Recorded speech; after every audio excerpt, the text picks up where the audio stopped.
आज की क्लास में हम पढ़ने वाले हैं 12th फिजिक्स की फर्स्ट यूनिट। फर्स्ट यूनिट है इलेक्ट्रोस्टैटिक्स। इलेक्ट्रोस्टैटिक्स का मीन होता है स्टैटिक चार्ज, यानी इलेक्ट्रोस्टैटिक में हमें स्टैटिक चार्ज और उसकी प्रॉपर्टी स्टडी करनी है। इलेक्ट्रोस्टैटिक यूनिट के टोटल 4 पार्ट में हम इसको स्टडी करने वाले हैं।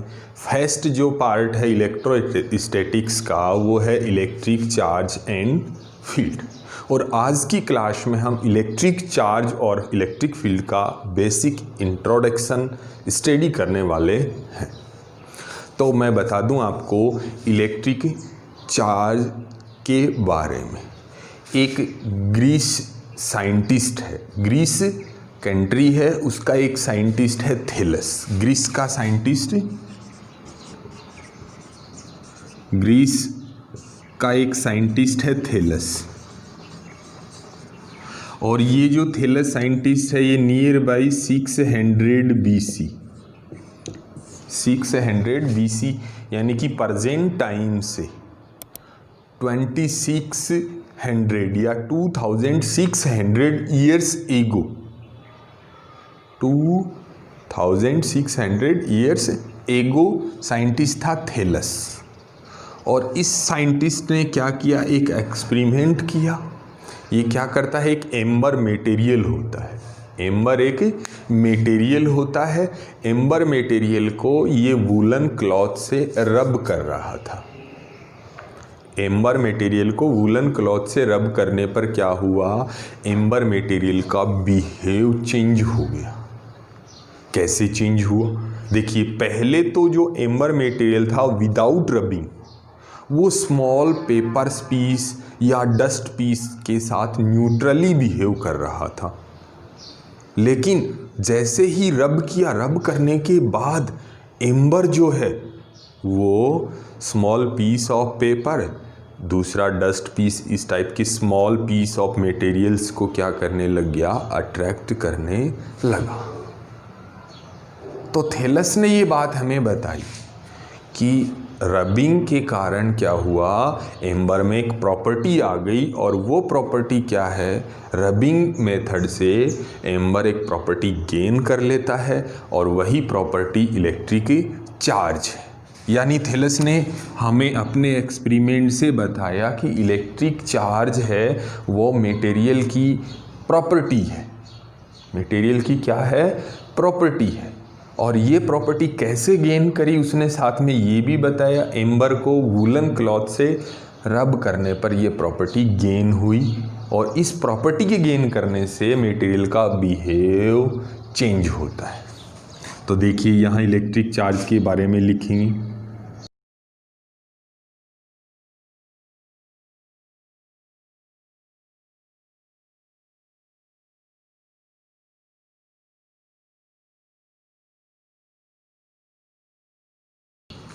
तो यहाँ बात करते हैं हम, electric charge is an intrinsic property of fundamental materials.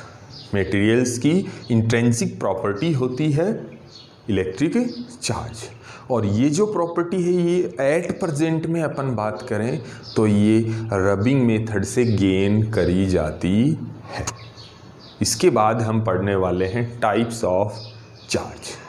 Types of charge में हम देखेंगे कि किस बिहाफ पे चार्ज के टाइप डिसाइड की। आपको पता होगा एट प्रेजेंट आप जानते हो चार्ज के 2 टाइप होते हैं, पॉजिटिव चार्ज, नेगेटिव चार्ज। लेकिन मैं ये बात बताने वाला हूँ कि ये जो पॉजिटिव और नेगेटिव चार्ज है ये कौन से साइंटिस्ट ने इनका नाम रखा था, और दूसरी बात किस बिहाफ पर रखा था। तो इसके लिए हम एक एक्सपेरिमेंट पढ़ने वाले हैं।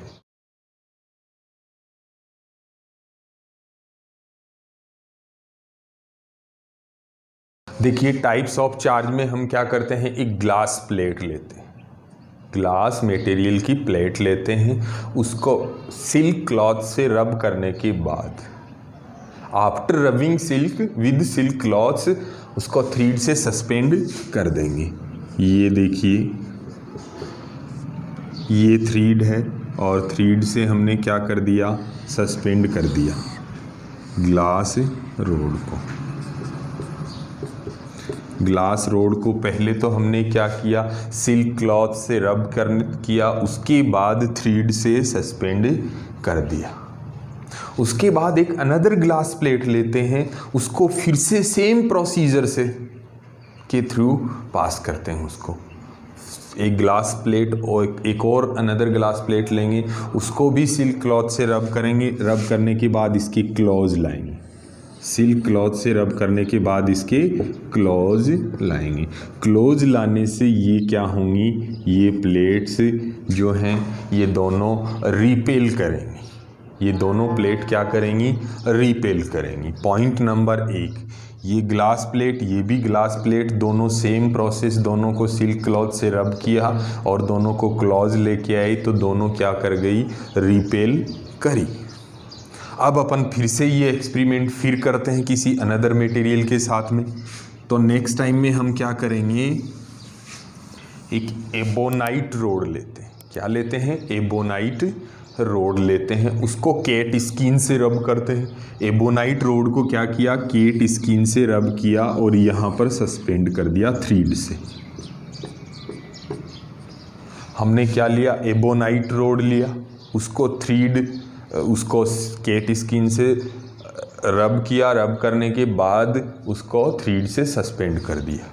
एक दूसरा एबोनाइट रोड लिया, उसको भी कैट स्किन से रब करने के बाद सस्पेंडेड जो रोड है उसकी क्लोज लेके आए। तो फिर से अपन ने यहाँ पे क्या देखा कि ये दोनों रिपेल करते हैं, दोनों रिपेल करते हैं। पॉइंट नंबर 2, पहले ग्लास रोड थी, दोनों ही सिल्क क्लॉथ से रबिंग ग्लास रोड थी, दोनों रिपेल कर रही थी। यहाँ 2 एबोनाइट रोड हैं, दोनों ही कैट स्किन से रबिंग रोड हैं और ये दोनों भी रिपेल कर रही हैं। अब अपन नेक्स्ट पॉइंट नंबर 3 क्या करने वाले हैं, एक ग्लास रोड लेते हैं, उसको सिल्क क्लॉथ से रब करते हैं। ग्लास रोड को किससे रब किया, सिल्क क्लॉथ से रब किया और सस्पेंड, थ्रेड से सस्पेंड कर दिया। अब जो दूसरा रोड है ये किसका है, ग्लास। अब जो अनदर रोड है वो हमें लेना है एबोनाइट रोड, और एबोनाइट रोड को हम क्या करेंगे, कैट स्किन से रब करके इसकी क्लोज लेके आएंगे।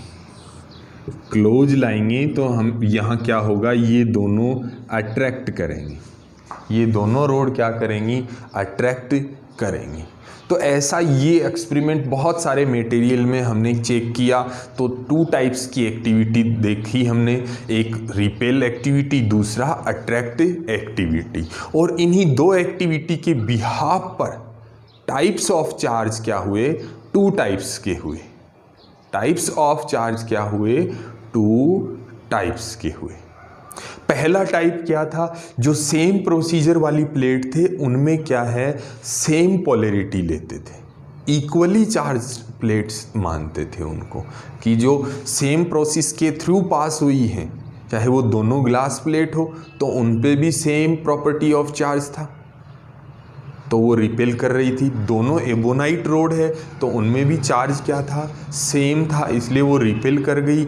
अगर अपोजिट डिफरेंट प्लेट लेते हैं तो हमने ये देखा कि डिफरेंट प्लेट अट्रैक्ट कर रही है। तो यहाँ पे बात आई कि डिफरेंट चार्ज अट्रैक्ट करते हैं, सेम चार्ज रिपेल करते हैं। तो यहाँ पे सेम चार्ज और डिफरेंट चार्ज। इसके बाद बात करते हैं अपन, एक साइंटिस्ट है बेंजामिन फ्रैंकलिन। बेंजामिन फ्रैंकलिन, उसने क्या किया, चार्ज के 2 नाम प्रपोज किए।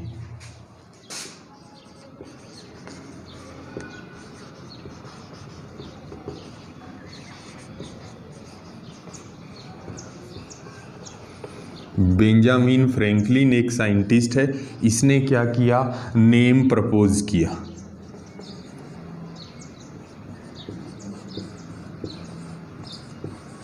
किसका नेम,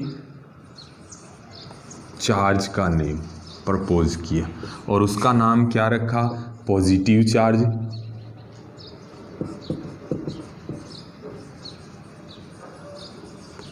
और नेगेटिव चार्ज।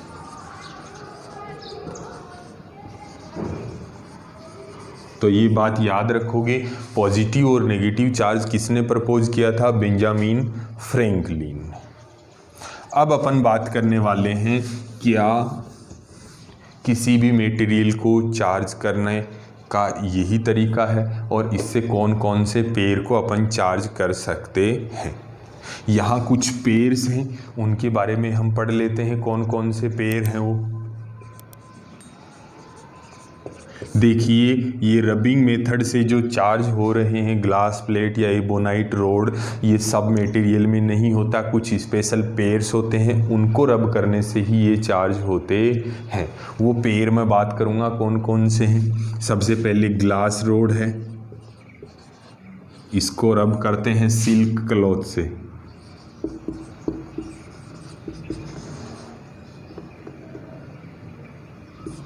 उसके बाद नेक्स्ट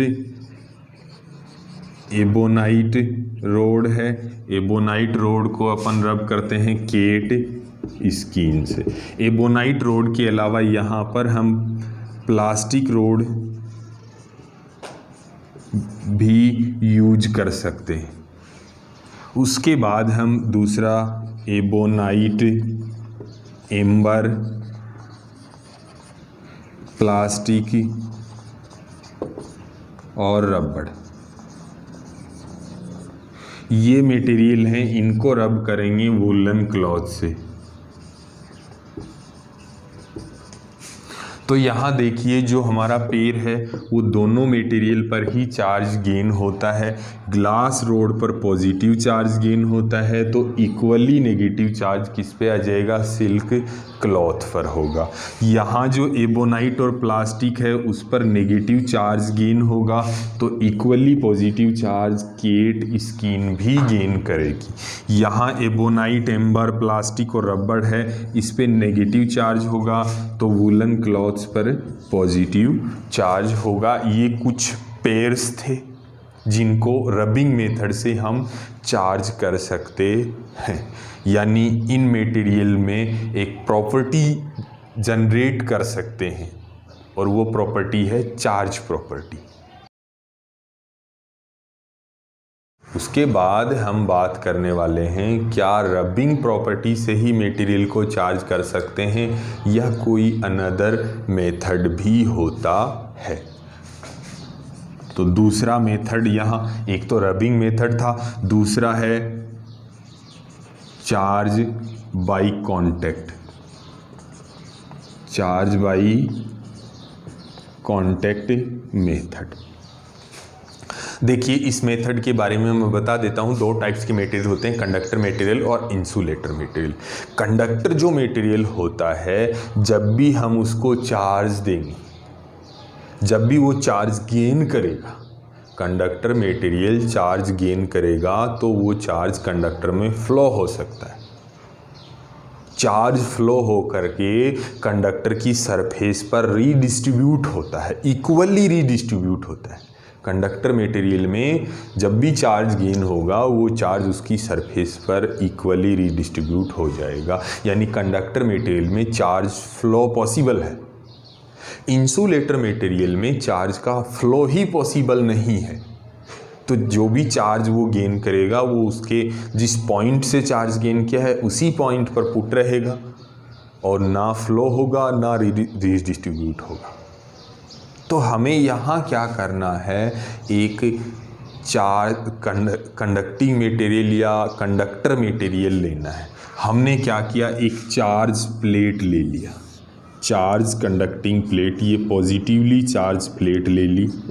ये कंडक्टर मटेरियल की प्लेट है, ये क्या है, एक प्लेट है, पॉजिटिवली चार्ज है, इसका मटेरियल कंडक्टर मटेरियल है। उसके बाद हम एक कंडक्टिंग स्पेयर लेते हैं, ये वाला कंडक्टिंग स्पेयर है जो न्यूट्रल है। ये न्यूट्रल स्पेयर लिया, न्यूट्रल कंडक्टिंग स्पेयर, और प्लेट के कांटेक्ट में लाए। हमें क्या करना है, प्लेट के कांटेक्ट में लेके आना है। कांटेक्ट में लाएंगे तो ये जो चार्ज है, जैसे ही ये कांटेक्ट में आएगा, ये इधर से कांटेक्ट में आएगा, ये स्पेयर कांटेक्ट में आते ही ये वाला चार्ज रीडिस्ट्रीब्यूट हो जाएगा। तो देखिए कैसे होगा, ये हमारी प्लेट थी और ये कंडक्टिंग स्फीयर हो गया। ये जो पॉजिटिव चार्ज था ये रीडिस्ट्रीब्यूट हो जाएगा इक्वली, ये पॉजिटिव चार्ज रीडिस्ट्रीब्यूट हो गया। उसके बाद दोनों को फिर से सेपरेट कर देंगे। सेपरेट करने से क्या होगा, ये जो प्लेट है ये भी पॉजिटिवली चार्ज रहेगी और ये स्फीयर की सरफेस पर ये चार्ज भी डिस्ट्रीब्यूट हो जाएगा। तो देखिए अपन बात करें, ये हमारी चार्ज प्लेट है और ये हमारा अनचार्ज कंडक्टिंग स्फीयर है। दोनों ही कंडक्टर मटेरियल के हैं, ये चार्ज प्लेट और ये अनचार्ज sphere, neutral sphere. Neutral sphere को जब चार्ज प्लेट के कांटेक्ट में लाते हैं तो वो भी चार्ज गेन कर लेता है। तो ये था कांटेक्ट मेथड। इसके बाद हम बात करने वाले हैं क्या विदाउट कांटेक्ट भी किसी मटेरियल को चार्ज कर सकते हैं। नंबर 3 मेथड देखिए, यहाँ रबिंग में भी दोनों मटेरियल रब करेंगे तो दोनों मटेरियल में कांटेक्ट होगा। ये वाला जो मेथड है ये विदाउट कांटेक्ट चार्ज पॉसिबल नहीं है। तो हमारे सामने यहाँ एक क्वेश्चन क्रिएट होता है, क्या विदाउट कांटेक्ट भी हम चार्ज कर सकते हैं। तो यहाँ number 3 method, charging by induction, ये विदाउट कांटेक्ट चार्जिंग मेथड है। याद रखोगे, विदाउट कांटेक्ट मटेरियल को चार्ज कर सकते हैं और उस मेथड का नाम क्या है, चार्जिंग बाय इंडक्शन मेथड।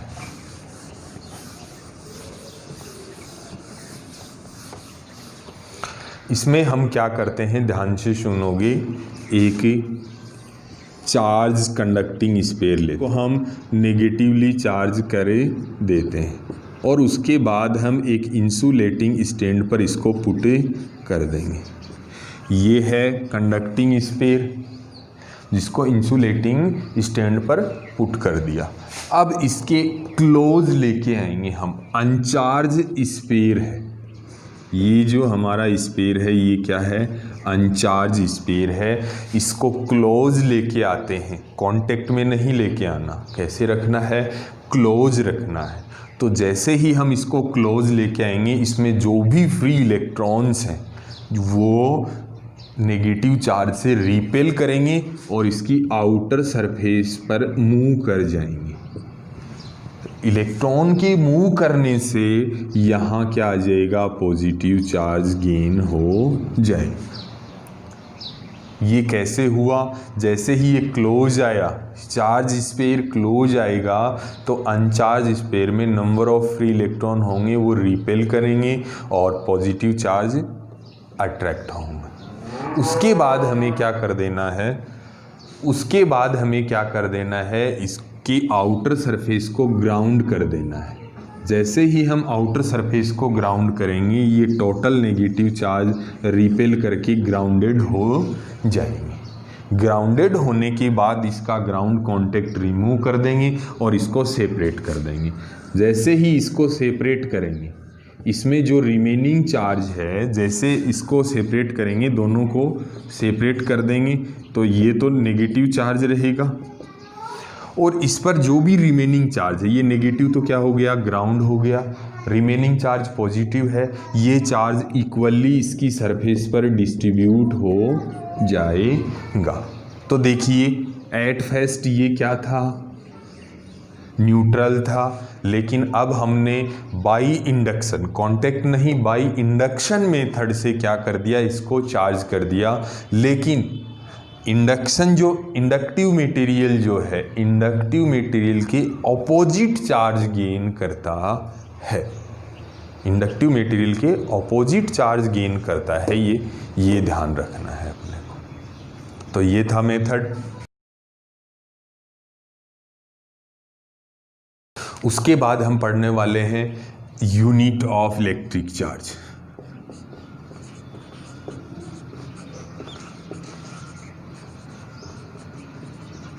उसके बाद हम बात करेंगे यूनिट ऑफ चार्ज।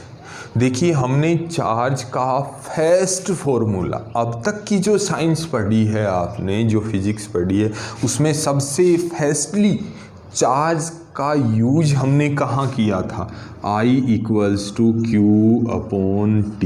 यहाँ ये 10th क्लास में हमने यूज किया था इलेक्ट्रिक करंट के फॉर्मूले में।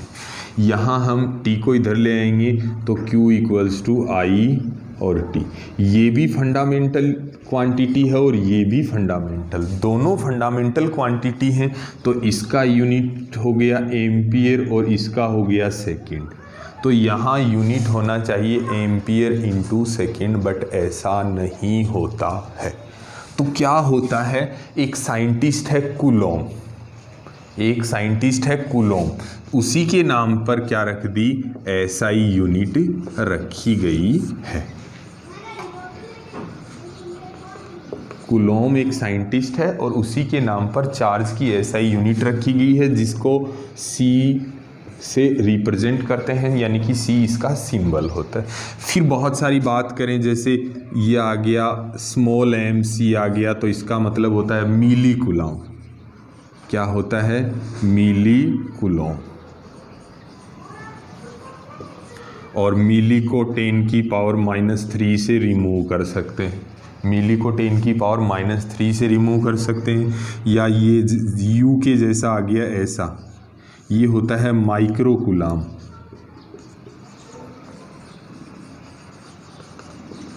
और माइक्रो को 10⁻⁻6 से रिमूव कर सकते हैं।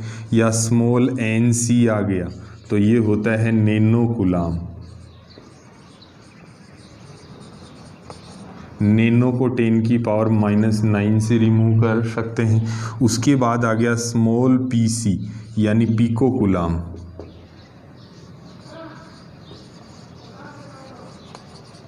तो पिको को यहाँ 10⁻12 से रिमूव करके इनको SI यूनिट में कन्वर्ट कर सकते हैं। अब अपन बात करेंगे इनकी किन्हीं अनदर यूनिट के बारे में।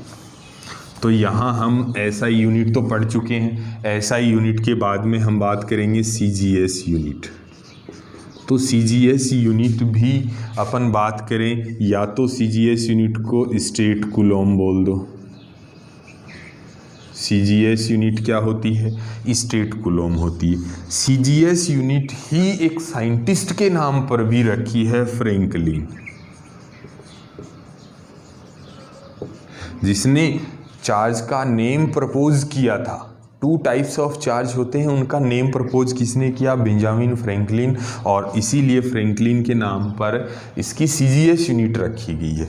उसके बाद एक और यूनिट होती है ESU, इलेक्ट्रोस्टैटिक यूनिट।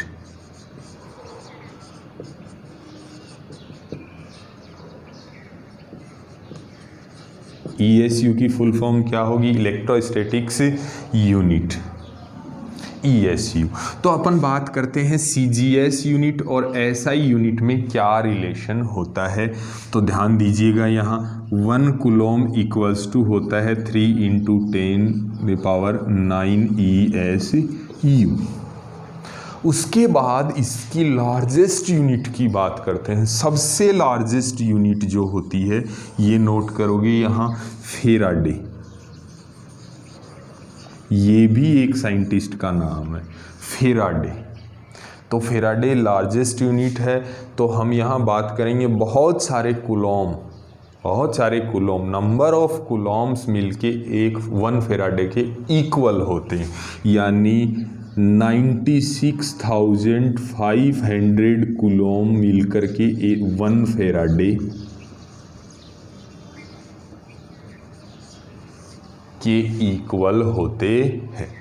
तो ये था SI यूनिट, CGS यूनिट, और इसकी सबसे मेजर लार्जेस्ट यूनिट फेराडे होती है। अब अपन बात करने वाले हैं यहाँ डायमेंशन की। उसके बाद बात करने वाले हैं यहाँ डायमेंशन की। तो डायमेंशन हमेशा मैं आपको बता दूं, जो सबसे फर्स्ट फॉर्मूला होता है, जो हमारी लाइफ में सबसे फर्स्ट फॉर्मूला जो आया है उसी से निकलता है। यानी मेरी बात यहाँ आई कि चार्ज का सबसे फर्स्ट फॉर्मूला यही था हमारी लाइफ का। इससे पहले हमने चार्ज के बारे में कुछ नहीं पढ़ा। तो इसी फॉर्मूले से देखो Q equals to I T हो गया, Q equals to I T हो गया। ये फंडामेंटल क्वांटिटी है इसलिए इसकी यूनिट हो गई A1 और ये टाइम की यूनिट हो गई T1। तो Q की डायमेंशन, करंट की डायमेंशन, करंट फंडामेंटल क्वांटिटी है इसलिए इसकी डायमेंशन हो गई A1, टाइम की डायमेंशन हो गई T1। तो यहाँ डायमेंशन ऑफ चार्ज, चार्ज की डायमेंशन क्या हो गई A1 T1, या इसको ऐसे भी नोट कर सकते हो M0 L0 T1 A1। ये हुई डायमेंशन के बारे में बात। इसके बाद हम बात करने वाले हैं इलेक्ट्रोस्कोप के बारे में।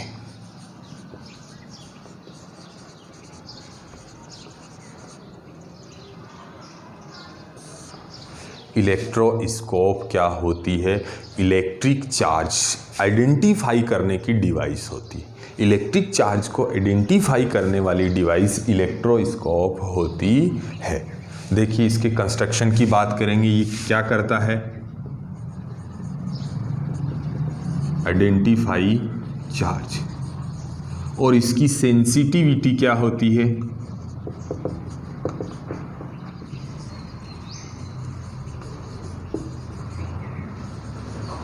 सेंसिटिविटी बहुत हाई होती है। इलेक्ट्रिक चार्ज की वैल्यू मेजर करना हो, इलेक्ट्रिक चार्ज को आइडेंटिफाई करना हो तो इलेक्ट्रोस्कोप यूज करेंगे। यहाँ हम बात करने वाले हैं गोल्ड लीफ इलेक्ट्रोस्कोप के बारे में, उसका कंस्ट्रक्शन पढ़ने वाले हैं। तो इसमें क्या होता है? एक ग्लास जार होता है। क्या होता है? ग्लास जार होता है। ये हमने एक ग्लास जार लिया, ग्लास मटेरियल का क्या ले लिया? जार ले लिया। इस ग्लास जार के यहाँ पर हम क्या कर देंगे? कॉर्क लगा देंगे। यहाँ हम क्या लगा दिया? कॉर्क लगा दिया। अब अपन बात करते हैं, यहाँ पर हम एक मेटल रोड सस्पेंड करने वाले हैं। ये हमने मेटल रोड सस्पेंड कर दिया, जिसके फर्स्ट एंड, ये जो आउटर एंड है, इस पे मेटल प्लेट लगा देंगे। ये क्या लगा दिया हमने? Metal plate. ये क्या है? Metal road. उसके बाद यहाँ पर स्ट्रिप लगा देते हैं। किसकी? गोल्ड स्ट्रिप लगाते हैं। यहाँ क्या लगाते हैं हम? Gold strips. ध्यान दीजिए यहाँ पे 2 गोल्ड स्ट्रिप्स यूज होती हैं। अब अपन बात करते हैं, जिस भी मटेरियल पर हमें चार्ज आइडेंटिफाई करना होता है उस मटेरियल को यहाँ टच करते हैं, मेटल प्लेट से टच करते हैं। देखो ये मटेरियल था, हम इसको कैसे आइडेंटिफाई करेंगे कि ये चार्ज है? जैसे ही हम इस मटेरियल को टच करेंगे, ये वाला जो चार्ज है ये मेटल रोड के थ्रू गोल्ड लीफ पर डिस्ट्रीब्यूट हो जाएगा। ये जो चार्ज है ये गोल्ड मेटल रोड के थ्रू गोल्ड लीफ पर डिस्ट्रीब्यूट हो जाएगा। फर्स्ट गोल्ड लीफ पर भी पॉजिटिव चार्ज डिस्ट्रीब्यूट होगा और सेकंड गोल्ड लीफ पर भी पॉजिटिव चार्ज डिस्ट्रीब्यूट होगा। दोनों पर पॉजिटिव चार्ज डिस्ट्रीब्यूट होने से दोनों रिपेल करेंगी और इनके बिटवीन डिस्टेंस इंक्रीज हो जाएगी। और जैसे ही डिस्टेंस इंक्रीज होगी, हमें ये आइडेंटिफाई हो जाएगा कि जो भी यहाँ रोड है वो चार्ज्ड रोड है। और जब इनके बिटवीन डिस्टेंस इंक्रीज नहीं होगी, कांस्टेंट रहेगी, तो हमें पता लगेगा कि उस जो मटेरियल हमने टच किया है मेटल प्लेट पर, उस पर कोई चार्ज प्रेजेंट नहीं है। तो ये था हमारा इलेक्ट्रोस्कोप। इसको गोल्ड लीफ इलेक्ट्रोस्कोप बोलते हैं। अब हम नेक्स्ट क्लास में पढ़ने वाले हैं प्रॉपर्टी ऑफ चार्ज।